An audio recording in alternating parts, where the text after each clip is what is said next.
ہماری یہ قرآن class number 190 190 number کی اسٹوڈیو ریکارڈنگ ہونے جا رہی ہے۔ آج انشاءاللہ تعالی ہم سورہ بنی اسرائیل کی آیت نمبر 16 سے آنورڈ سٹارٹ لیں گے۔ اعوذ باللہ من الشیطان الرجیم، بسم اللہ الرحمن الرحیم۔ وَإِذَا أَرَدْنَا أَن نُهْلِكَ قَرْيَةً، اور جب ہم کسی بستی کو ہلاک کرنے کا ارادہ فرماتے ہیں، امرنا مترفیہا ففسقوا فیہا، تو وہاں کے جو آسودہ حال لوگ ہوتے ہیں، جو ویل سیٹلڈ لوگ ہوتے ہیں، انہی کے لیے ظاہر ہے زیادہ حق قبول کرنا مشکل ہوتا ہے، ان کی طرف ہم اپنے احکام بھیجتے ہیں۔ ظاہر ہے انبیاء کرام علیہم السلام جب بھی دعوت حق بلند کرتے ہیں تو پہلے وہ قوم کے سرداروں کو، جو بڑے لوگ ہیں، انٹلیکچوئل ہیں، وہاں کا انٹیلیجنشیا ہے، ان کو وہ ایڈریس کرتے ہیں، اور اس کے بعد پھر نیچے۔ یہ الگ بات ہے کہ ٹاپ کے لوگ بہت کم حق قبول کرتے ہیں، زیادہ تر غریب طبقہ ہی حق بات کو قبول کرتا ہے۔ تو اللہ تعالیٰ فرماتا ہے کہ ہم ان کی طرف احکام بھیجتے ہیں تو وہ اس میں فسق کرتے ہیں، گناہ کبیرہ کی روش اختیار کرتے ہیں۔ فحق علیہ القول، پھر اللہ تعالیٰ کا جو قول ہے ان کے اوپر ثابت ہو جاتا ہے، یعنی گناہوں کے سبب، پیغمبروں کی نافرمانی کرنے کے سبب، جو اللہ تعالیٰ کا ڈیوائن رول ہے کہ جو پیغمبروں کی مخالفت کرے گا اس پر حکم عذاب آئے گا، وہ ان پر عذاب واجب ہو جاتا ہے۔ فَدَمَّرْنَاهَا تَدْمِيرًا، تو پھر ہم ایسے لوگوں کو تباہ و برباد کر کے رکھ دیتے ہیں۔ اللہم لا تجعلنا منہم، رضیت باللہ ربا وبالاسلام دینا وبمحمد نبیا، آمین۔ وَكَمْ أَهْلَكْنَا مِنَ الْقُرُونِ مِنْ بَعْدِ نُوحٍ، اور ہم نے کتنی ہی قومیں ہلاک کر دیں سیدنا نوح علیہ السلام کی قوم کے بعد۔ وَكَفَى بِرَبِّكَ بِذُنُوبِ عِبَادِهِ خَبِيرًا بَصِيرًا، اور تمہارا رب کافی ہے لوگوں کے گناہوں کے اعتبار سے ان کا حساب و کتاب کرنے کے لیے، وہ اپنے بندوں سے خبردار بھی ہے اور ان کو دیکھنے والا بھی ہے۔ یعنی یہ جو نامہ اعمال لکھنے کا سلسلہ ہے نا، یہ تو اللہ تعالیٰ نے ایک سنت ٹھہرا دی، ادروائز اللہ تعالیٰ کو کسی فرشتے کے لکھے ہوئے کسی ریکارڈ کی ضرورت نہیں ہے۔ سورۃ الانفال میں اللہ تعالیٰ نے غزوہ بدر میں اترنے والے فرشتوں کا ذکر کیا، لیکن ساتھ یہ بھی ارشاد فرمایا کہ یہ جو ہم نے فرشتوں کا وعدہ کیا نا کہ 1000 فرشتے بھیجیں گے، 5000 بھیجیں گے، 3000 بھیجیں گے، تو یہ تمہاری تسلی کے لیے ہے، ورنہ اللہ تعالیٰ مددگار کافی ہے۔ ظاہر ہے وہ مسلمانوں کو تسلی ہوگی کہ اگر وہ 313 ہیں تو یہاں 1000 آ جائیں گے، وہاں وہ 1000 ہے تو یہاں 3000 آ جائیں گے۔ یعنی انسان جو ہے وہ کوانٹٹی کو دیکھ کے چل رہا ہوتا ہے، حالانکہ اللہ تعالیٰ کو تو کوئی ایک فرشتہ بھی بھیجنے کی ضرورت نہیں ہے، لیکن مسلمانوں کے دل کو تسلی دینے کے لیے یہ بات کی گئی۔ یہاں پہ بھی اللہ تعالیٰ فرما رہا ہے کہ اللہ تعالیٰ اپنے بندوں کے گناہوں کے اعتبار سے جو ریکارڈ رکھنا ہے ان کی نافرمانیوں کا، وہ اللہ تعالیٰ اپنے بندوں کو دیکھ رہا ہے، وہ ان سے خبردار ہے، ایک ایک چیز اللہ تعالیٰ کے علم میں ہے۔ اب بڑی اہم ترین آیات آ رہی ہیں اگلی۔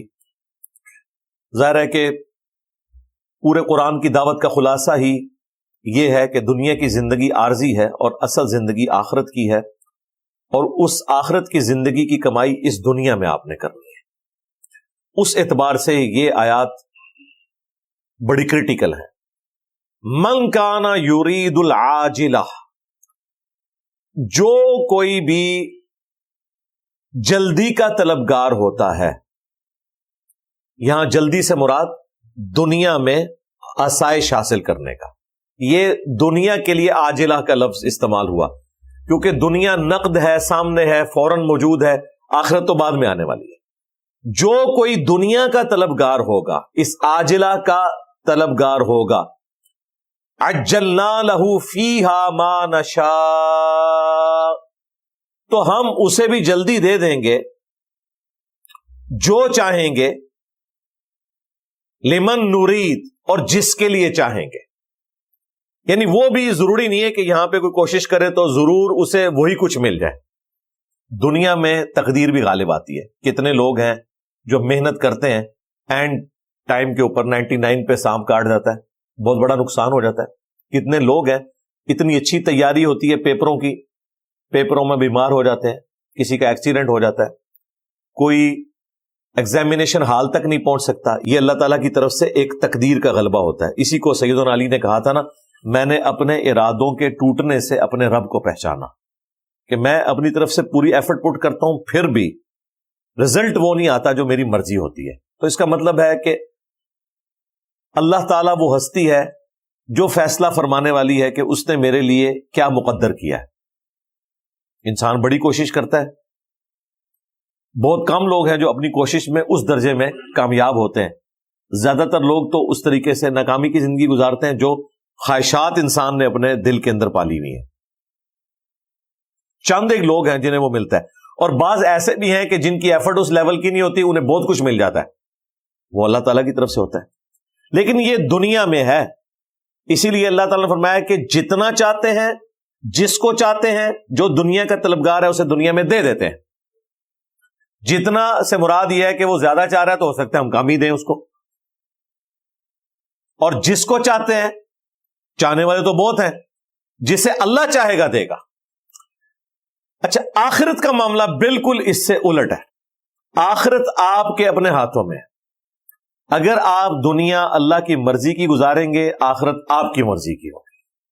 اور اگر آپ دنیا اپنی مرضی کی گزاریں گے، پھر آخرت اللہ کی مرضی کی ہوگی. اور اللہ کی مرضی کیا ہے؟ جو قرآن میں بیان ہو گئی کہ پیغمبروں کی اطاعت کرنے والوں کے لیے جنت ہے، نافرمانی کرنے والوں کے لیے جہنم کا عذاب ہے. آخرت میں کبھی بھی بیڈ لک نہیں ہوگی. دنیا میں ہو جاتا ہے کہ انسان ایفرٹ پٹ کرتا ہے، رزلٹ بالکل اپوزٹ آ جاتا ہے. آخرت میں بیڈ لک نہیں ہے. اسی لیے قرآن میں اللہ تعالیٰ نے بار بار یہ آیات نازل فرمائی. اللہ تعالیٰ وعدہ خلافی نہیں کرتا. کیوں؟ کسی شخص کو یہ گمان ہو سکتا تھا کہ دنیا میں بھی بڑی محنت کی تھی، اینڈ پہ تو میں فیل ہو گیا. دنیا میں نے کاروبار بڑی محنت سے چلایا، اینڈ پہ مجھے نقصان ہو گیا. کہیں ایسا نہ ہو کہ میں آخرت کے لیے کوشش کروں اور آخرت میں بھی بیڈ لک ہو جائے. پھر اللہ تعالیٰ کو یہ بات نازل فرمانی پڑی قرآن میں کہ اللہ تعالیٰ اپنے وعدے کی خلاف ورزی نہیں کرتا. جو لوگ دنیا میں ایفرٹ پٹ کریں گے، آخرت میں ان کو ملے گا. لیکن دنیا میں ایسا کوئی وعدہ نہیں ہے کہ جتنی کوئی محنت کرے گا اسے اتنا ہی ملے گا. لیس للانسان الا ما سعی، یہ بھی آخرت کے پوائنٹ آف ویو سے آیا ہے سورۃ النجم میں. انسان کے لیے اتنا ہی ہے جتنی وہ کوشش کرتا ہے. دنیا میں ایسا نہیں ہے. کئی لوگ کوشش کم کرتے ہیں، زیادہ مل جاتا ہے. کئی لوگ بہت زیادہ کوشش کرتے ہیں، کم ملتا ہے. آخرت میں جتنی دنیا میں کسی نے ان پٹ دی ہے، اسے اس اعتبار سے اتنا ہی زیادہ ملے گا. اسی لیے آخرت میں نیکیاں گنی نہیں جائیں گی، تولی جائیں گی. ہو سکتا ہے کہ ایک شخص کی ایک نیکی کسی دوسرے شخص کی 1000 نیکیوں پر بھاری ہوں، اس وجہ سے کہ اسے حالات و واقعات دنیا میں مشکل ملے تھے. اس کے لیے ایک نیکی کرنا بھی مشکل کام تھا بنسبت اس کے کہ جس نے 1000 نیکیاں کی. اور میں یہ اضافی نیکیوں کی بات کر رہا ہوں. فرائض سب نے پورے کرنے ہیں، خواہ حالات مشکل تھے یا آسان تھے. فرائض کے اوپر 0 ٹالرنس ہے اللہ کی. اس کے بعد میں درجات کی بات کر رہا ہوں. مثلا کوئی شخص مکہ شریف میں رہتا ہے اور اس کا بڑا سیٹلڈ کاروبار ہے، کئی ہوٹلوں کا مالک ہے، پورا سال عمرے والے لوگ ہوٹل استعمال کرتے ہیں، کروڑوں ریال وہ سال کے کماتا ہے. اب اگر وہ شخص مکے میں اپنے گھر سے ایئر کنڈیشن گاڑی میں بیٹھ کے خانہ کعبہ شریف میں جا کے نماز پڑھتا ہے اور کہتا ہے کہ میرے لیے تو اتنا ثواب ہے، 10,000 نمازوں کا ثواب ایک روایت میں آیا، کچھ کمزور روایتوں میں 1,00,000 نمازوں کا ثواب بھی آیا. تو یہ حالات و واقعات اللہ تعالیٰ نے اسے دیے ہوئے تھے، اس کا کوئی کمال نہیں ہے. عین ممکن ہے کہ یہی حالات و واقعات کسی اور شخص کو دیے جاتے، وہ اس سے بہتر پرفارم کرتا. اس کے برعکس وہ شخص جو کسی گرم ملک میں مزدوری کرتا ہے، روڈ کے کنارے کھدائی کرتا ہے، اور اس کا مالک اسے اتنی بھی اجازت نہیں دیتا کہ وہ اپنی مزدوری کے دوران مسجد میں جماعت سے نماز پڑھ سکے، نہ اس کے پاس کوئی ایسی سواری ہے کہ وہ جماعت سے نماز پڑھ سکے. جس طرح اسلام آباد میں نے درجنوں دفعہ یہ منظر دیکھا ہے، جو لوگ مزدور جون جولائی کی گرمیوں میں بھی کھدائی کر رہے ہوتے ہیں روڈ کے کنارے، یا کوئی اور کام کر رہے ہوتے ہیں، اذان کی آواز سنتے ہیں، مسجد وہاں سے کافی دور ہے، 2-3 کلومیٹر، ان کے پاس سواری نہیں ہے، وہ وہیں پہ اپنا پرنا بچھاتے ہیں، پاس ہی کسی چشمے سے کسی ٹوٹی سے وضو کیا اور فرض پڑھ لیے. اب انہوں نے تو جماعت سے بھی نماز نہیں پڑھی. عین ممکن ہے کہ اس شخص کی ایک نماز وہ حرم مکہ میں رہنے والے بندے کی پوری سال کی نمازوں پر بھاری ہو، اگر تولی جائے. نوٹ 10 روپے کا بھی ہے، نوٹ 5000 کا بھی ہے، دونوں ایک ایک نوٹ ہیں، لیکن اس کا وزن کم ہے 10 کے نوٹ کا اپنی ورتھ کے اعتبار سے، اور 5000 کے نوٹ کا وزن زیادہ ہے اپنی قیمت کے اعتبار سے. نوٹ دونوں ایک ایک ہی ہیں. اس سے بھی آگے بڑھ گئے، 1 روپیہ ہو اور $1 ہو، تو آج کی ڈیٹ میں تو 278 کا ڈالر ہے تو دونوں ایک ایک روپے ہیں نا، لیکن ان کی ورتھ میں فرق ہے. تو اللہ تعالیٰ فرما رہا ہے جو دنیا کے لیے کوشش کرے گا ہم اسے دنیا میں دیں گے، لیکن دیں گے اپنی مرضی کا، جتنا چاہیں گے اور جسے چاہیں گے. لیکن آگے فتویٰ بڑا سخت آیا ہے، ثم جعلنا له جہنم، پھر ایسے شخص کے لیے جہنم کی آگ مقدر ہو. یعنی یہ اس شخص کے لیے ہے جو صرف دنیا کے لیے ایفرٹ پٹ کرتا ہے. دنیا میں مل گیا، اپنی مرضی کا ملا یا اپنی مرضی سے کام ملا، کوشش صرف دنیا کے لیے تھی، آخرت میں اب جہنم کی آگ. یصلاها مذموما مدحورا، تو وہ اس میں ڈال دیا جائے گا مذمت زدہ کیا ہوا، دھکے کھاتا ہوا، والعیاذ باللہ تعالی، اللہم اجرنا من النار. اس کے اگینسٹ مسلمانوں کو یہ سکھایا گیا کہ آپ نے یہ دعا کرنی ہے جو سورۃ البقرہ کی آیت نمبر 201 میں آئی، ربنا آتنا فی الدنیا حسنہ وفی الآخرۃ حسنہ وقینا عذاب النار. اے رب ہمارے، ہمیں دنیا میں بھی بھلائیاں عطا فرما اور آخرت میں بھی بھلائیاں عطا فرما، اور ہمیں جہنم کے عذاب سے بچا لے. آخرت کی سب سے بڑی کامیابی یہی ہے کہ انسان دوزخ کی آگ سے بچایا جائے، یہ سب سے بڑی کامیابی ہے. یہ وفی الآخرۃ حسنہ میں سب سے ٹاپ پہ چیز ہے، اسی لیے اسے الگ سے مینشن کیا، وقینا عذاب النار.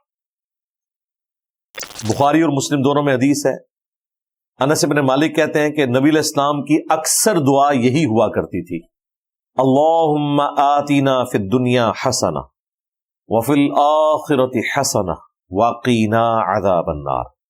قرآن میں ربنا کے ساتھ ہے، بخاری مسلم میں اللہم کے ساتھ ہے. آپ ان دونوں صیغوں کو جمع بھی کر سکتے ہیں. ایون احادیث میں کئی دعائیں ہیں، جس طرح یہ فرض نماز کے بعد کی دعا ہے، ربی اعنی علی ذکرک و شکرک و حسن عبادتک، جامعہ ترمذی میں، سنن ابی داؤد میں. لیکن سنن نسائی میں ہے اللہم اعنی علی ذکرک و شکرک و حسن عبادتک. ابو داؤد ترمذی میں 2 سجدوں کے درمیان دعا ہے، رب اغفر لی رب اغفر لی. مسلم شریف میں ہے اللہم اغفر لی وارحمنی. الفاظ وہی ہیں، وہاں رب اغفر لی یا اللہم اغفر لی، یہ انٹرچینجبل الفاظ ہیں. ان دونوں الفاظ کے اندر بڑی اپنائیت ہے. رب پالنے والا، اور اللہم، اللہ کا تو ایک ہی ذاتی نام ہے، وہ اللہ ہے. یہ دعاؤں میں الفاظ انٹرچینجبل ہیں، لہذا بہتر یہ ہوتا ہے کہ آپ ان دونوں باتوں کو جمع کر لیا کریں. اللہم ربنا آتنا فی الدنیا حسنہ، اے ہمارے اللہ، اے ہمارے پالنے والے، ہم دنیا کی زندگی میں بھی تجھ سے حسنہ، بہتری کا سوال کرتے ہیں، اور آخرت کی زندگی میں بھی بہتری کا سوال کرتے ہیں، اور ہمیں عذاب جہنم سے بچا لے، آمین. تو دونوں الفاظ کے ساتھ، اللہم کے ساتھ، ربنا کے ساتھ دعا کرنا درست ہے، ان دونوں کو جمع کرنا بھی بالکل درست ہے۔ اچھا، جمع کرنے والی دعا بھی ہے قرآن میں، حضرت عیسیٰ ابن مریم کی دعا، اللہم ربنا انزل علینا مائدۃ من السماء، اے اللہ، اے ہمارے رب، ہم پر آسمان سے کھانا نازل فرما، جو دعا کی تھی وہاں اللہم بھی ہے، ربنا بھی ہے۔ یہ میں نے ضمناً 7 ایشوز ایڈریس کر دیے تاکہ کسی کی کوئی کنفیوژن اس حوالے سے باقی نہ رہے۔ اب اللہ تعالیٰ اہل ایمان کا ذکر کر رہا ہے، وَمَنْ أَرَادَ الْآخِرَةَ، اور جو کوئی آخرت کا ارادہ کرتا ہے، اور صرف ارادہ نہیں، وَسَعَى لَهَا سَعْيَهَا، اور کوشش بھی کرتا ہے آخرت کی زندگی کے لیے جیسا کہ کوشش کرنی چاہیے۔ یہ ہے اصل مسئلہ۔ اب مجھے بتائیں، یہ ہے کتابوں کا خدا، یہ ہے قرآن کا خدا، مسلمانوں کا خدا یہ ہے کہ بس اللہ کو مان لیا کافی ہے جی، جنت میں پہنچ جائیں گے۔ قرآن کیا کہہ رہا ہے کہ جس نے آخرت میں بھلائی کا ارادہ کیا اور پھر کوشش بھی کی جیسا کہ کوشش کرنے کا حق ہے، وَهُوَ مُؤْمِن، اور وہ ہوا اہل ایمان میں سے۔ یہ بھی شرط ہے، اگر کوئی اہل کفر میں سے ہے، دنیا میں کی گئی اس کی نیکیاں برباد ہیں، دنیا میں اجر ملے گا، آخرت میں نہیں۔ اہل ایمان میں سے ہے اور آخرت کا ارادہ کرتا ہے اور کوشش بھی کرتا ہے جیسا کہ کرنی چاہیے، یہ کوئی مشکل نہیں ہے۔ اگر کوئی کہ جی مجھے سمجھ نہیں آ رہی کون سی کوشش کرنی ہے، جس طرح ہم دنیا کے لیے کوشش کرتے ہیں، دنیا میں کسی نے مکان بنانا ہوتا ہے تو اسے پتا ہے کہ اس نے کیا کچھ کرنا ہے۔ دنیا میں کسی نے اپنا بچہ اسکول میں داخل کروانا ہوتا ہے، اسے پتا ہوتا ہے کہ میں نے کیا کرنا ہے، نہیں پتا ہوتا تو 50 بندوں سے پوچھتا ہے۔ ہاں، دین نہیں پوچھتا تو کسی سے نہیں پوچھتا۔ دنیاوی معاملات میں 20 لوگوں سے مشورے ہوتے ہیں، اور خریداری کے وقت بھی درجنوں دکانیں دیکھی جاتی ہیں، اس کے بعد الٹیمیٹلی ڈیسیژن کیا جاتا ہے۔ آخرت کے معاملے میں ضرورت ہی کوئی نہیں، ہر کوئی جو ہے وہ پورا لاما بنا ہوا ہے، بغیر پڑھے لکھے، بغیر دین کو سمجھے ہوئے، اوور کانفیڈنٹ ہے کہ مجھے سب کچھ پتا ہے۔ تو اللہ تعالیٰ فرما رہا ہے کہ جو آخرت کا ارادہ کرے کہ اس نے اپنی آخرت کی زندگی سنوارنی ہے، جنت میں جانا ہے، پھر کوشش بھی کرے جیسا کہ کوشش کرنے کا حق ہے، اور وہ ہوا مؤمن۔ فَأُولَئِكَ كَانَ سَعْيُهُمْ مَشْكُورًا، تو پھر ایسے وہ لوگ ہیں جن کی ہوئی کوشش ٹھکانے لگے گی، ان کو اجر ملے گا۔ یعنی دودھ پینے والے مجنو نہیں، بلکہ ایفرٹ پٹ کرنے والے، کوشش کی، کوشش کا حق ادا کیا۔ اللہ تعالیٰ فرما رہا ہے ایسے لوگوں کی کوشش پھر ٹھکانے لگے گی جو آخرت کے لیے کوشش کریں گے۔ باقی اللہ تعالیٰ نے ایک اپنا یونیورسل ٹروتھ ساتھ بتا دیا کہ جہاں تک دنیا کا معاملہ ہے، برتنے کے لیے دینا سبسسٹنس لیول کے اوپر، یا سمجھنے کے لیے عقل دینا، یہ ہم سب کو دیں گے۔ کُلًّا نُمِدُّ هَٰؤُلَاءِ وَهَٰؤُلَاءِ مِنْ عَطَاءِ رَبِّكَ، اور ہم سب کو مدد دیتے ہیں، ان کو بھی اور ان کو بھی، تمہارے رب کی عطا سے۔ یعنی اگر کوئی دنیا کے لیے کوشش کرے گا تو اللہ تعالیٰ ایسا نہیں کرے گا کہ چونکہ یہ دنیا کے لیے لگا ہوا ہے لہذا اس کے بازوؤں پہ میں فالج گرا دوں، یہ کوشش کر ہی نہ سکے، نہیں کرے۔ یہ بندہ شراب خانے جانا چاہتا ہے تو میں اس کے پاؤں پہ فالج گرا دوں کہ پہنچ ہی نہ سکے، نہیں، ایسا نہیں ہوگا۔ حالات و واقعات اسے دیے جائیں گے، ٹھیک ہے جا، اور اذان کی آواز سن کے اگر کوئی مسجد کی طرف جانا چاہتا ہے اسے بھی حالات و واقعات دیے جائیں گے۔ یہ ہے رب کی عطا، جو اپنے نافرمانوں کو بھی دے گا، اپنے تابع فرمان لوگوں کو بھی دے گا۔ سرکمسٹانسز، حالات و واقعات دے گا، باقی وہ خود چوز کریں گے۔ وَمَا كَانَ عَطَاءُ رَبِّكَ مَحْظُورًا، اور تیرے رب کی عطا کو کوئی روک نہیں سکتا۔ یہ ہو ہی نہیں سکتا کہ کوئی اہل ایمان میں سے یہ تمنا کرے کہ یا اللہ یہ تو تیرے نافرمان ہے، ان کی روٹی بند کر دے۔ اللہ چاہے تو بند کر سکتا ہے، لیکن اللہ نے دنیا میں سب کو حالات و واقعات دینے ہیں فیوریبل، اس اعتبار سے کہ وہ اپنے حالات و واقعات کو استعمال کر کے اپنے رب کو پہچان لے۔ سیدھی سی بات ہے، تاکہ کوئی شخص گلہ نہ کر سکے۔ انظر کیف فضلنا بعضهم علی بعض، تم ذرا غور کر کے دیکھو کہ ہم نے کس طرح بعض کو بعض پر فضیلت دی ہے. وَلَلْآخِرَةُ أَكْبَرُ دَرَجَاتٍ وَأَكْبَرُ تَفْضِيلًا، اور آخرت جو ہے وہ درجوں کے اعتبار سے بھی اور فضیلت کے اعتبار سے بھی سب سے بڑھ کر ہے ایز کمپیئر ٹو دنیا کے. یعنی جس طرح دنیا میں بعض چیزوں کو بعض پر اللہ نے فضیلت دی ہے نا، اسی طریقے سے آخرت کی زندگی کو دنیا کی زندگی پر فضیلت دی ہوئی ہے. اور یہ بھی سمجھانے کے لیے، ورنہ وہ تو کمپیریزن ہی کوئی نہیں. دنیا میں آپ دیکھ لیں اللہ تعالیٰ نے کئی چیزوں کو اسی جنس میں دوسری چیزوں کے اوپر فضیلت دی ہوئی ہے. میٹلز آپ دیکھ لیں، دھاتیں جو ہیں، سونے کو فضیلت دے دی ہے لوہے کے اوپر. لوہا کتنا ہی خوبصورت ہو، سونے کی جو ورتھ ہے وہ لوہے کی نہیں ہو سکتی، چاندی کی وہ ورتھ نہیں ہو سکتی جو سونے کی ہے. لکڑی میں دیودار کی جو لکڑی ہے اس کو فضیلت دی ہے اللہ تعالیٰ نے باقی لکڑیوں کے اوپر. ایک جنس کے اندر دیکھیں کیا رکھتی ہے. آموں میں چوسا آم، انور الٹور، اس کو فضیلت دی ہے باقی آموں کے اوپر. ایک جنس کی دوسری جنس میں بھی ہے، ایک جنس کے اندر بھی فضیلت ہے. یہ اللہ تعالیٰ نے ایک سنت اپنے لیے ٹھہرائی ہے کہ وہ ہر چیز میں ایک ایلیٹ چیز بنا دیتا ہے اور باقی سارے چیزیں اس کے تابع ہوتی ہیں. یہ اللہ نے اپنی سنت اس اعتبار سے بھی رکھی ہے کہ آخرت کی زندگی دنیا کی زندگی کے اوپر بھاری ہے. اور اس سے بڑی کیا چیز ہوگی کہ آخرت کی زندگی ہمیشہ کے لیے ہے اور دنیا کی زندگی ختم ہو جانے والی ہے، اور کوئی پلاننگ بھی نہیں کہ کب ختم ہو جانی ہے. بعض کو 20 سال ملی، بعض کو 30 سال، بعض کو 50، حد کسی کو 60 70، کوئی 100 تک پہنچتا ہے، اور وہ بھی جس طریقے سے پہنچ رہا ہوتا ہے خود اپنی جان سے بھی وہ تنگ ہوتا ہے، اور دوسرے لوگوں کے لیے بھی ایک رذیل عمر میں پہنچنا آزمائش کا معاملہ ہو جاتا ہے. تو اللہ تعالیٰ ہمارا تم غور کرو تو تمہیں پتہ چل جائے گا کہ دنیا میں ہم نے کئی چیزوں کو دوسری چیزوں کے اوپر فضیلت دی ہے، تو اسی طریقے سے آخرت بھی اپنے درجوں کے اعتبار سے اور اپنی فضیلت کے اعتبار سے سب سے بڑھ کر. لا تجعل مع اللہ الہا آخر، یہ ہے اب کانٹے کی بات جو سٹارٹ ہوئی ہے یہاں سے، اور آخری یہ ٹاپک کنکلوڈ بھی اسی کے اوپر ہوگا. مت ٹھہرانا اللہ کے ساتھ کسی کو معبود، فتقعد مذموما مخذولا، ورنہ تم مذمت زدہ ہو کر، بے کس ہو کر رہ جاؤ گے اگر تم نے اللہ تعالی کے ساتھ کسی اور کو معبود ٹھہرایا. یعنی دنیا میں اگر اللہ کے ساتھ شرک کیا تو آخرت میں تمہاری مذمت بھی ہوگی اور تم بے یار و مددگار ہوگے، تمہارا کوئی حمایتی نہیں ہوگا اگر تم نے اللہ کے ساتھ کسی اور کو معبود ٹھہرایا.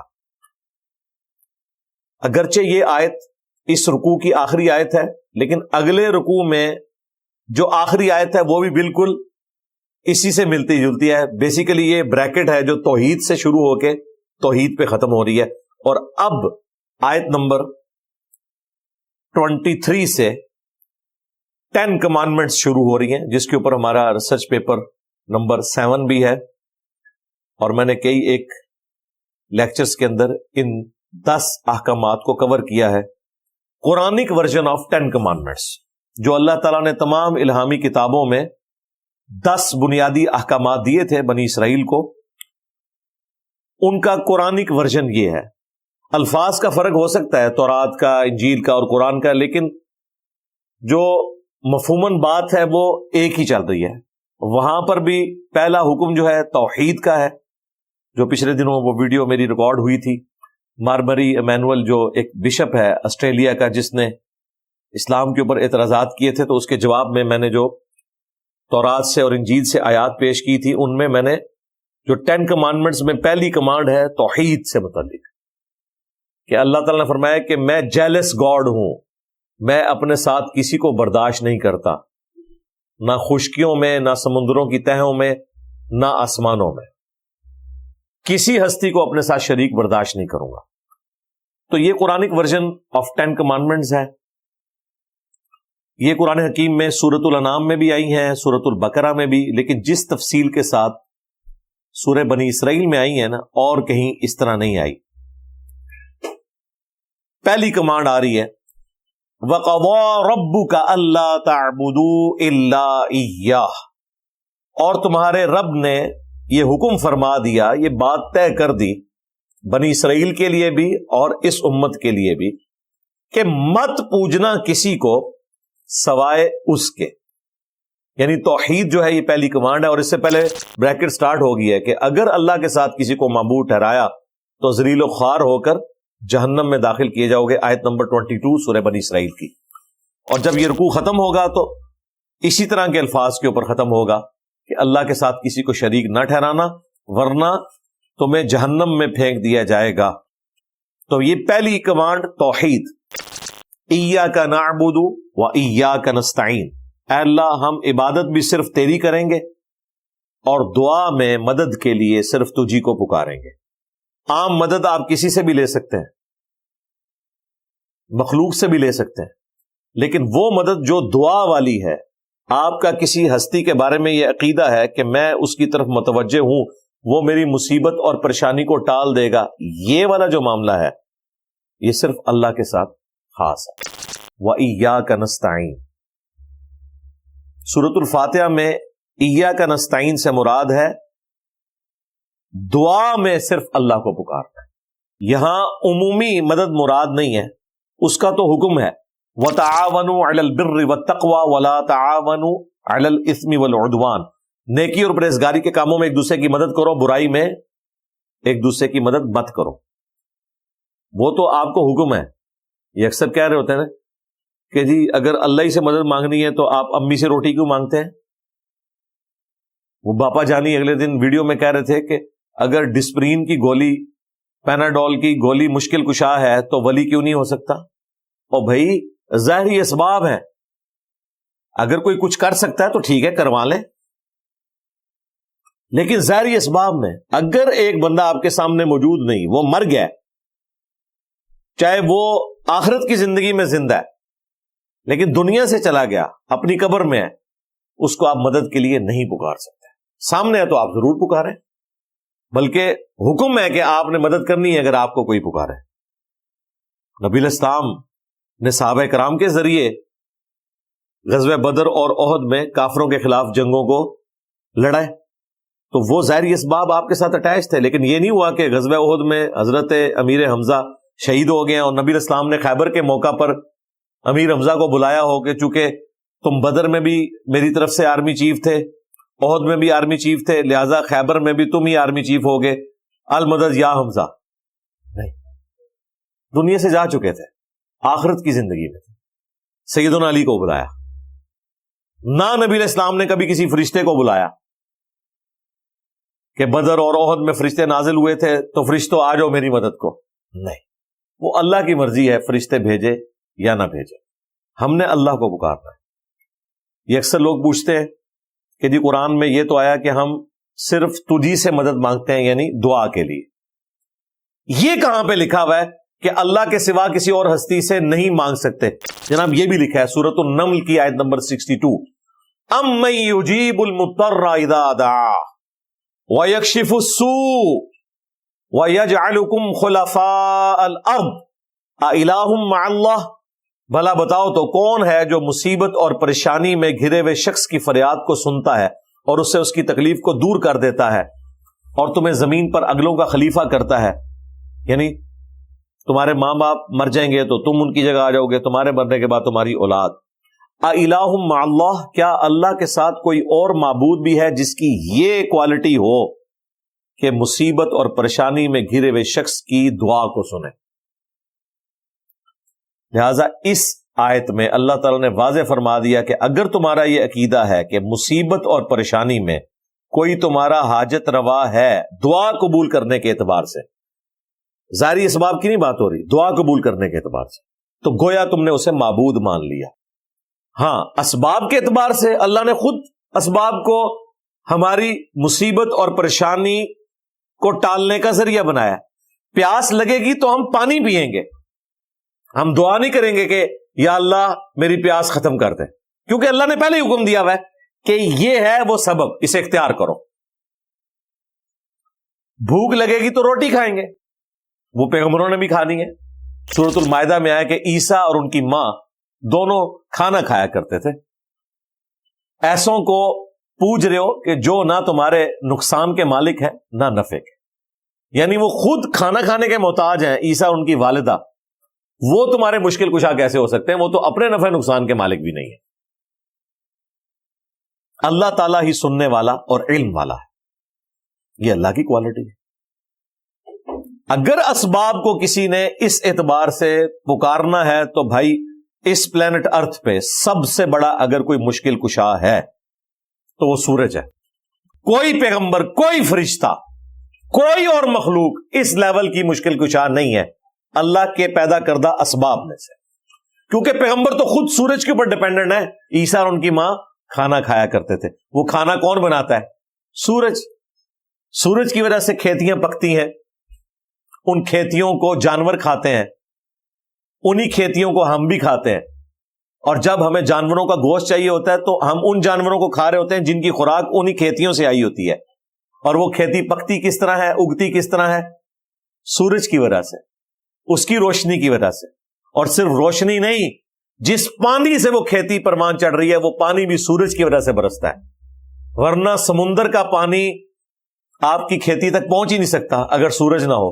سورج کی تپش کی وجہ سے وہ پانی ویپریٹ ہوتا ہے، اور پھر سورج کی وجہ سے زمین پر ہوائیں چلتی ہیں، وہ بادلوں کی شکل میں اس پانی کو لا کر برساتی ہیں، گلیشیئرز کی فارم میں پہاڑوں کے اوپر سٹور کرتی ہیں، پھر اسی سورج کی تپش سے وہ گلیشیئر پگھلتے ہیں، دریا چلتے ہیں، اور زمین کے نیچے بھی دریا چلتے ہیں جو ہم پانی زمین سے نکالتے ہیں۔ یہ دریا جو زمین کے نیچے چل رہے ہیں یہ بھی اسی پانی سے جڑے ہوئے ہیں پیچھے سے، آپ کو صرف اوپر کے دریا نظر آ رہے ہیں، نیچے بھی دریا ہے۔ تو دنیا میں موسموں کا بدلنا، ہواؤں کا چلنا، بارش کا ہونا، کھیتی کا پکنا، فروٹ کا پکنا، اس کا اگنا، اور جانوروں کی خوراک جو زمین سے آ رہی ہے، یہ ساری کی ساری چیزیں ایک سورج کے اوپر ڈیپینڈنٹ ہیں۔ لیکن اللہ کے فضل سے آج تک کسی کلمہ گو مشرک کو بھی یہ وہم نہیں آیا کہ سورج جو ہے یہ میرا مشکل کشا ہے، المدد یا سورج۔ ہم کہتے ہیں یار اس کی کیا اوقات ہے، یہ تو اللہ نے اسے کام میں لگا دیا۔ بھائی جسے اللہ نے کام میں لگایا ہوا ہے اس کی تو اوقات ہم سمجھ ہی نہیں رہے، اور جسے اللہ نے کسی کام نہیں لگایا ہوا اس کو ہم کہہ رہے ہیں غوث پاک میری مدد فرمائے۔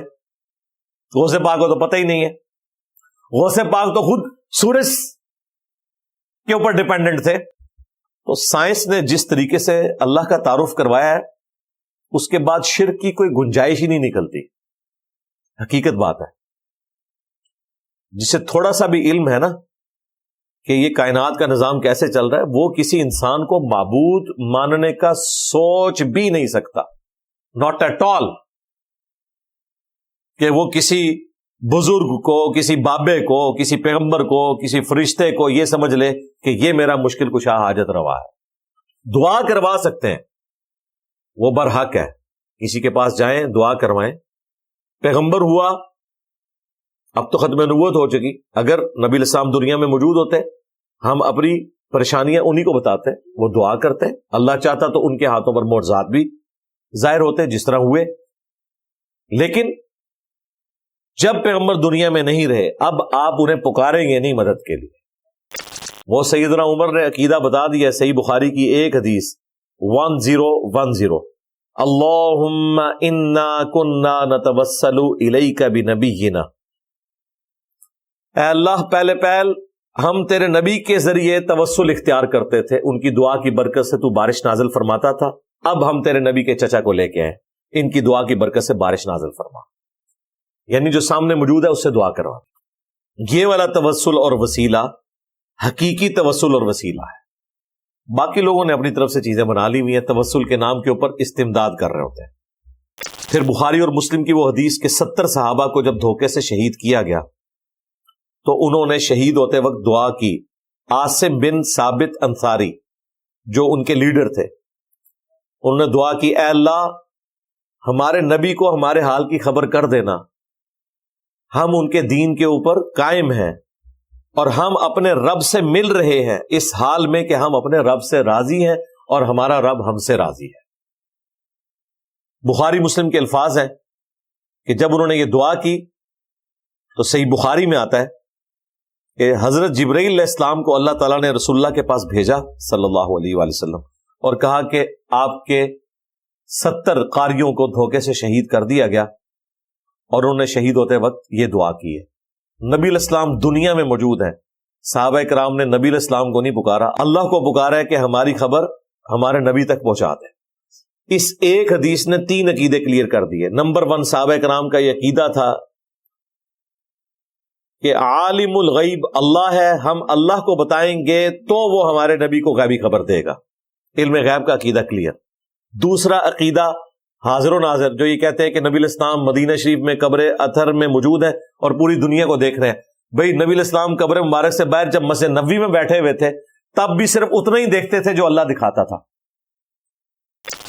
صحیح بخاری میں آتا ہے غزوہ موتا کے موقع پر نبی علیہ السلام کو اللہ نے لائیو منظر دکھایا۔ آپ نے کہا کہ میرے زید کو شہید کر دیا گیا، میرے جعفر کو شہید کر دیا گیا، میرے عبداللہ کو شہید کر دیا گیا، اور اب مسلمانوں نے کنسنسس کے ساتھ اللہ کی تلواروں میں سے ایک تلوار خالد ابن ولید کو چنا ہے۔ میں اللہ سے امید کرتا ہوں کہ اللہ تعالیٰ مسلمانوں کو فتح دے گا۔ اب یہاں پہ منظر دکھایا جا رہا تھا، لیکن عاصم بن ثابت انصاری والا منظر دکھایا نہیں جا رہا تھا، وہ فرشتے کے ذریعے بتایا گیا، لیکن پیچھے اللہ ہی ہے، کسی کے اختیار میں چیز نہیں۔ تو حاضر و ناظر کا عقیدہ۔ اور تیسرا، جو یہ بزرگوں کو مدد کے لیے پکارتے ہیں، صحابہ کرام نے نہیں کہا یا رسول اللہ انظر حالنا، ان کا اے اللہ ہمارے حال کی خبر ہمارے نبی کو کر دے، یہ نہیں کہا کہ یا رسول اللہ ہمارے حال کی خبر لے۔ تو غیر اللہ سے مدد مانگنا، استعانت والا عقیدہ، یہ بھی اس حدیث نے کلیئر کر دیا۔ یہ حدیث بخاری میں بھی ہے، مسلم میں بھی ہے، اس لیے میں نے اپنے ریسرچ پیپر دعا صرف اللہ ہی سے، جس پہ ویڈیو بھی ریکارڈ ہے، اسی حدیث کو ایمفسائز کیا ہے کہ یہ ایک حدیث 3 عقیدے کلیئر کرتی ہے۔ اس کے باوجود اگر کسی کو بات سمجھ نہیں آ رہی یا وہ سمجھنا نہیں چاہتا تو ٹھیک ہے، جو مرضی کرے۔ پھر یہ دھوکہ دینا کہ اللہ تبارک و تعالی تک پہنچنے کے لیے آپ کو بیچ میں ہستیوں کی ضرورت ہے، ڈائریکٹ آپ اللہ سے دعا نہیں کر سکتے۔ اس اعتبار سے تو پیغمبروں کی ضرورت ہے کہ ہم نے پیغمبروں کے ذریعے دین سیکھنا ہے، لیکن پیغمبروں نے ہمیں دعا کا سلیقہ یہ بتایا ہے کہ دعا آپ نے ڈائریکٹ اللہ سے مانگنی ہے۔ نبی علیہ السلام سے بڑی کون سی ہستی ہے؟ قرآن میں آیا وَإِذَا سَأَلَكَ عِبَادِي عَنِّي فَإِنِّي قَرِيب۔ اے نبی، جب آپ سے میرے بندے میرے متعلق پوچھتے ہیں نا، ہمارا رب کدھر ہے، ہم اس سے کیسے باتیں کریں، ہم اس سے کیسے مانگیں، تو فرمائے فَإِنِّي قَرِيب، میں تمہارے بالکل قریب ہوں۔ أُجِيبُ الدَّعْوَةَ الدَّاعِي إِذَا دَعَانِ، ہر پکارنے والے کی پکار کو سنتا ہوں جب وہ مجھے پکارتا ہے۔ اب ہونا چاہیے تھا اے نبی جب میرے بندے آپ سے پوچھیں میرے متعلق تو آپ فرمائیں کہ مجھے وسیلہ ڈالو تو اللہ سنے گا۔ اللہ ڈائریکٹ کسی کی نہیں سنتا۔ جس طرح آپ کو پرائم منسٹر تک پہنچنے کے لیے محلے کے کونسلر کی، MNA کی، اور اس کے بعد وزیر کی، اور پھر وزیر اعلیٰ کی ضرورت پڑتی ہے، اس طرح اللہ تک پہنچنے کے لیے پہلے بابوں کو ڈالو، پھر تابعین کو ڈالو، پھر صحابہ کو، اینڈ پہ مجھے ڈال کے پھر اللہ تک پہنچو۔ نہیں، ہر پکارنے والے کی پکار کو سنتا ہوں، لیکن لوگوں کو بھی چاہیے کہ میرا حکم مانے اور مجھ پر ایمان لائیں جیسا کہ ایمان لانے کا حق ہے، تاکہ وہ کامیاب ہو سکے۔ اسے ہمارے استاد ڈاکٹر اسرار صاحب نے کہا تھا یہ انسانیت کا میگنا کارٹا ہے۔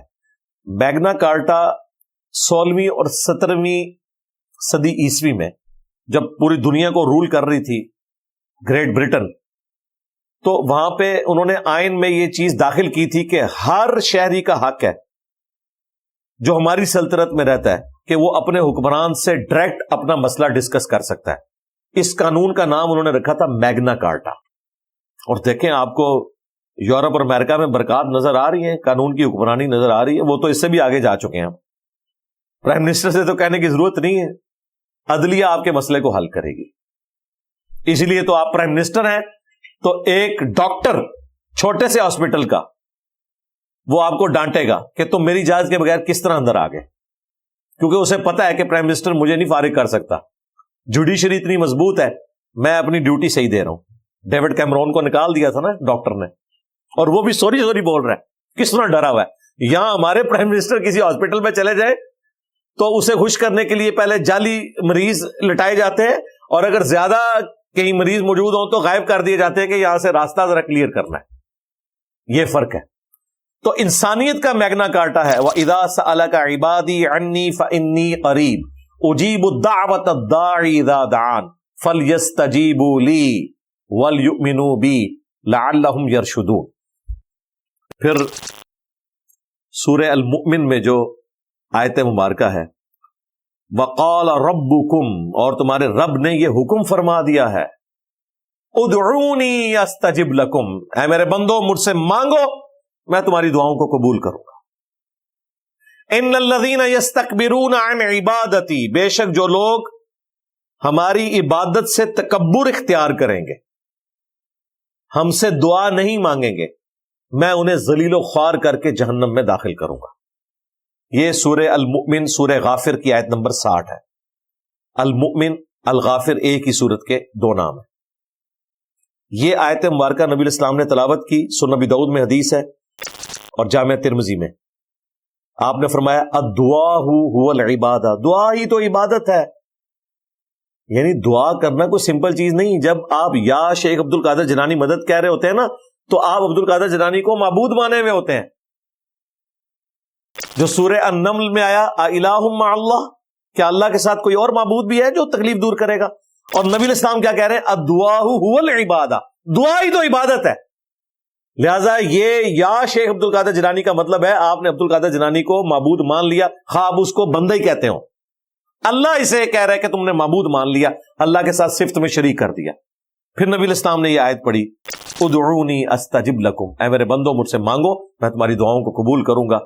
جو دعا کرنے سے تکبر کریں گے میں انہیں ذلیل و خوار کر کے جہنم میں داخل کروں گا. ہمارا رب وہ شہنشاہ ہے کہ جس سے نہ مانگا جائے تو وہ ناراض ہوتا ہے. دنیا کے شہنشاہوں سے مانگا جائے, زیادہ مانگا جائے تو وہ ناراض ہوتے ہیں, اور اللہ وہ شہنشاہ ہے کہ جس سے نہ مانگا جائے تو وہ ناراض ہوتا ہے. اس نے دعا کو صرف مشروع نہیں فرمایا, فرض کر دیا, اور ایسا فرض کیا ہے کہ اگر نہیں مانگو گے تو ناراض ہوگا. نہج البلاغہ میں جو سیدنا علی کا وصیت نامہ ہے, مکتوب نمبر 31, حسن ابن علی کے نام, اس میں مولا علی کیا لکھتے ہیں, جب وہ جنگ صفین سے واپس آ رہے تھے تو انہوں نے سیدنا حسن ابن علی کے لیے وصیت لکھوائی اور کہا کہ یہ اس بوڑھے باپ کی وصیت ہے اپنے بیٹے کے نام, جو زندگی کے بہت سے نشیب و فراز دیکھ چکا ہے. ان قریب میں نے فنا ہو جانا ہے اور باقی رہنے والی اللہ کی ذات ہے. اے میرے بیٹے حسن, اللہ تعالیٰ اس کائنات کا مالک ہے اور اس نے محض اپنے فضل سے ہمیں اجازت دی ہے کہ ہم اس سے مانگیں تاکہ وہ ہمیں عطا کرے. اس نے محض اپنے فضل و کرم سے ہمیں اجازت دی ہے کہ ہم اس سے سوال کریں تاکہ وہ ہمارا سوال پورا کر دے. اے میرے بیٹے حسن, اللہ کی بارگاہ وہ درگاہ ہے جس نے اپنے لیے کوئی دربان بھی مقرر نہیں کیا کہ جس کے ذریعے تم اپنے رب تک پہنچو. تم ڈائریکٹ اپنے رب سے دعا کر سکتے ہو. دیکھیں وہ وسیلے بھی ختم کر دیے, ورنہ مولا علی یا علی مدد سکھانا ہوتا تو پہلے حسن ابن علی کو سکھاتے نا. مولا حسن کو بھی تو علی کی مدد کی ضرورت تھی نا. اور وہ اپنے بیٹے کو کہہ رہے ہیں تمہارے رب نے اس چیز کو مشروع ہی نہیں ٹھہرایا اس حوالے سے کہ لازمی ہو کہ تم نے بیچ میں کسی کو ڈال کے پہنچنا ہے, تم اپنے رب سے مانگو, وہ عطا کرنے والا. تو سیدنا علی کی یہ جو وصیت ہے بالکل فٹ ان بیٹھتی ہے. وَإِذَا سَأَلَكَ عِبَادِي عَنِّي فَإِنِّي قَرِيبٌ أُجِيبُ الدَّعْوَةَ الدَّاعِ إِذَا دَعَانِ. میں نے اس پہ اس لیے تفصیلی گفتگو کی کہ توحید ہی اس کائنات کی پیدائش کا مقصد ہے. توحید کی وجہ سے انبیاء کرام نے تکلیفیں اٹھائیں, قربانیاں دیں. توحید کی وجہ سے اہل البیت علیہم السلام کو اپنی جانوں کا نذرانہ پیش کرنا پڑا.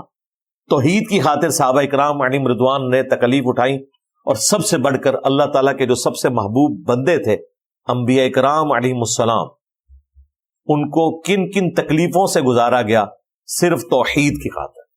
توحید اللہ کو اتنی پیاری ہے کہ اس نے اپنے پیاروں کو بھی تکلیفوں سے گزارا ہے توحید کو اسٹیبلش کرنے کے لیے۔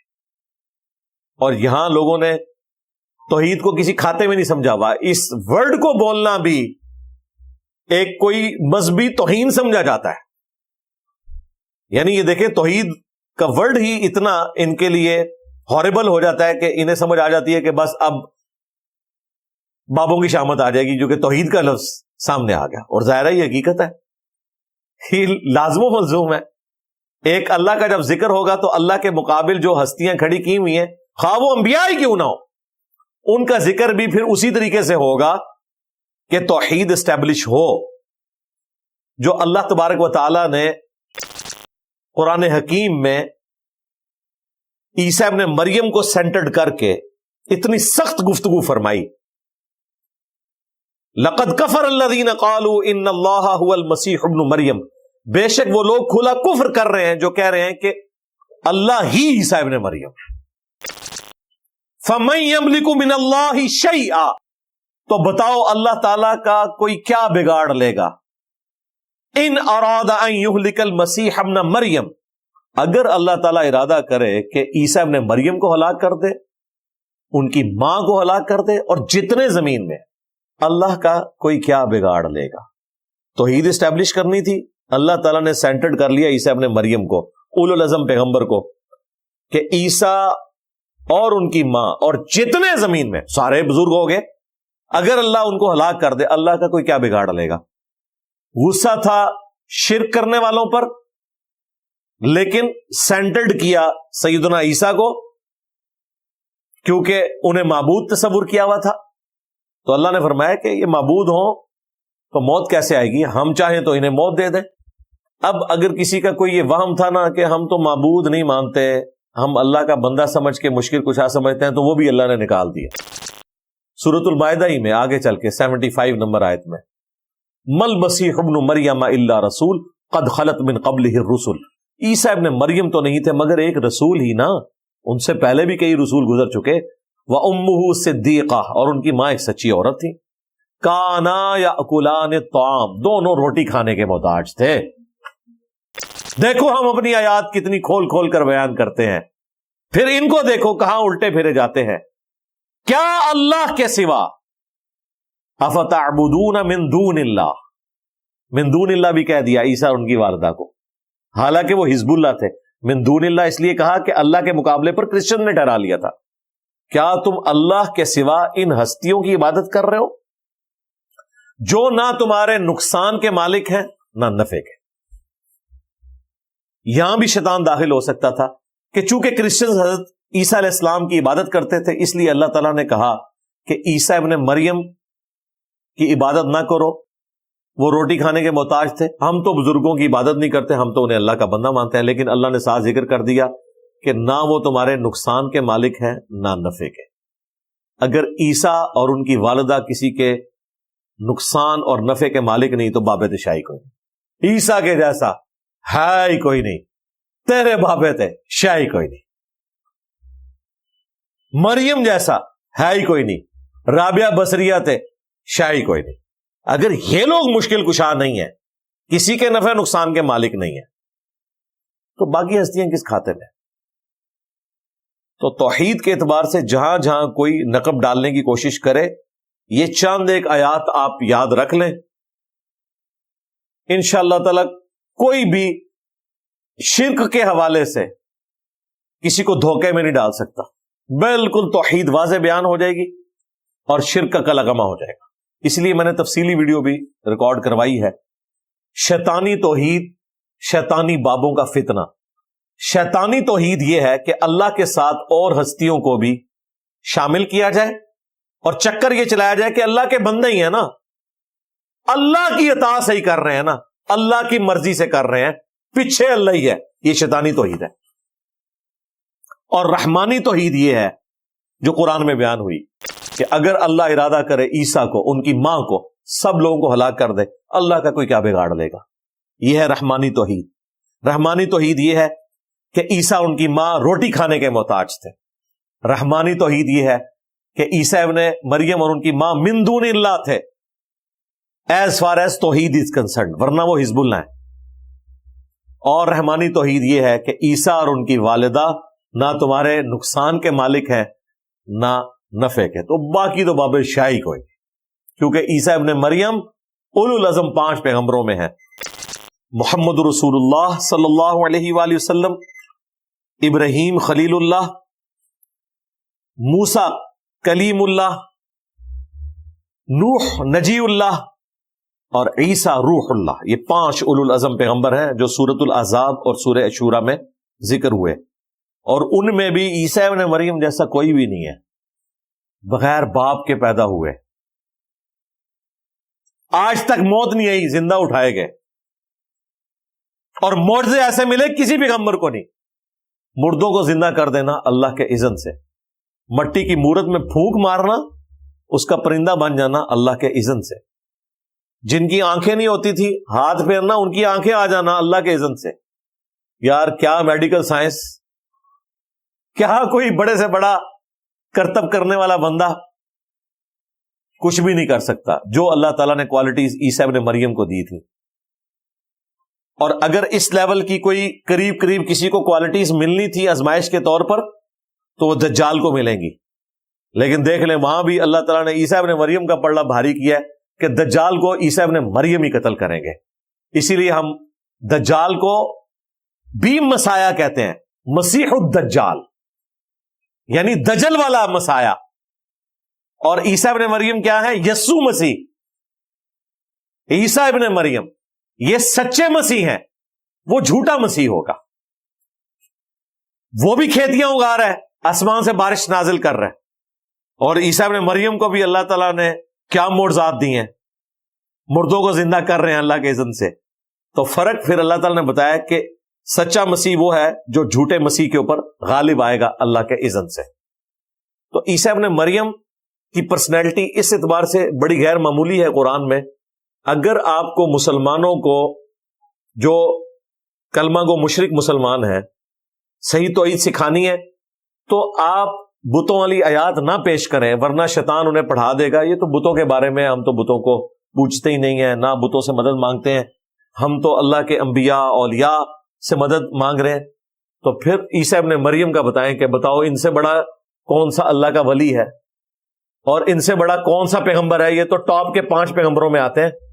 اگر ان کا یہ سٹیٹس اللہ نے کلیئر کر دیا ہے تو بھائی پھر سمجھ لو باقیوں کے بارے میں تم نے کیا عقیدہ رکھنا ہے. اور پھر اللہ تعالیٰ نے یہ بھی پرواہ نہیں کی کہ اتنا میرا قریبی بندہ وجیہن فی الدنیا والآخرہ, دنیا میں بھی اللہ کے حضور وجاہت والے اور آخرت میں بھی ومن المقربین, اور قریبی لوگوں میں سے ہوں گے. اگر میں اس کو سینٹرڈ کر کے توحید بیان کر رہا ہوں اور کوئی لحاظ نہیں کر رہا, کتنے سخت جملے استعمال ہو رہے ہیں کہ عیسیٰ اور ان کی ماں روٹی کھانے کے محتاج تھے.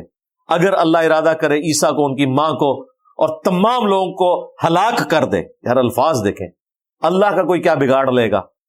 اگر میں عیسیٰ ابن مریم کے ساتھ اس طرح کی گفتگو کر رہا ہوں تو تمہارے جو یہ جعلی بنائے ہوئے غوث پاک اور کتب پاک اور داتا صاحب فلانا صاحب, ان کا تو بیچاروں کا سٹیٹس ہی کوئی نہیں ہے, ان کو تو پتہ ہی نہیں ہوگا ان کے ساتھ کیا عقیدہ منسوب کیا ہے. تو یہ جو پہلی کمانڈ تھی میں نے اس کے اوپر تفصیلاً گفتگو کی, ایاک نعبد و ایاک نستعین. عبادت اللہ کی ہوگی جو اللہ کے فضل سے سارے مسلمان کر رہے ہیں. عبادت کی ساری شکلیں, نماز, روزہ, حج, زکوٰۃ, نظر نیاز. مصیبت جو ساری آئی ہے وہ ایاک نستعین کی وائلیشن میں آئی ہے کہ دعا انہوں نے ان ہستیوں سے مانگنی شروع کر دی.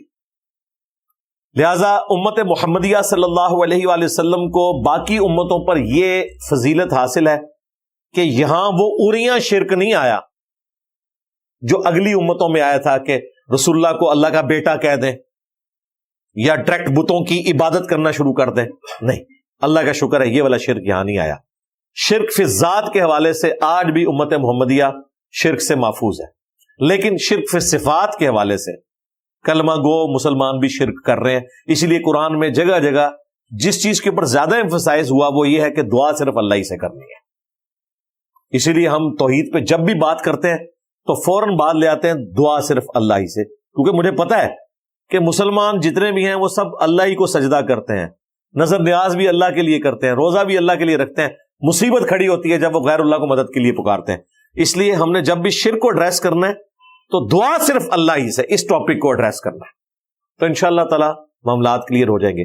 توحید سے متعلق 10 دھوکے، ایک یہ ویڈیو، نمبر 2 مجھے اپنے بعد تم سے شرک کا خوف نہیں، یہ ویڈیو، نمبر 3 وسیلے کے نام پر دھوکا، اور نمبر 4 شیطانی توحید، شیطانی بابوں کا فتنہ۔ یہ 4 ویڈیوز ایسی ہیں کہ جتنے بھی شیطانی راستے ہیں اللہ کے فضل سے میں نے ایک ایک آیت اور حدیث پورے ریفرنسز ڈسپلے کروا کے ان کا کلا کما کیا ہے۔ اللہ تعالی ہمیں مرتے دم تک اور ہماری آنے والی نسلوں کو بھی توحید کے اوپر استقامت عطا فرمائے، اور قیامت والے دن ہمیں اپنے محبوب بندوں سیدنا محمد رسول اللہ صلی اللہ علیہ وآلہ وسلم، سیدنا ابراہیم خلیل اللہ، سیدنا نوح نجی اللہ، سیدنا موسیٰ کلیم اللہ، اور سیدنا عیسیٰ روح اللہ علیہم السلام اجمعین کے ساتھ محشور فرمائے۔ سبحانک اللہم وبحمدک، اشہد ان لا الہ الا انت، استغفرک واتوب الیک، وما علینا الا البلاغ المبین۔ جزاکم اللہ خیرا۔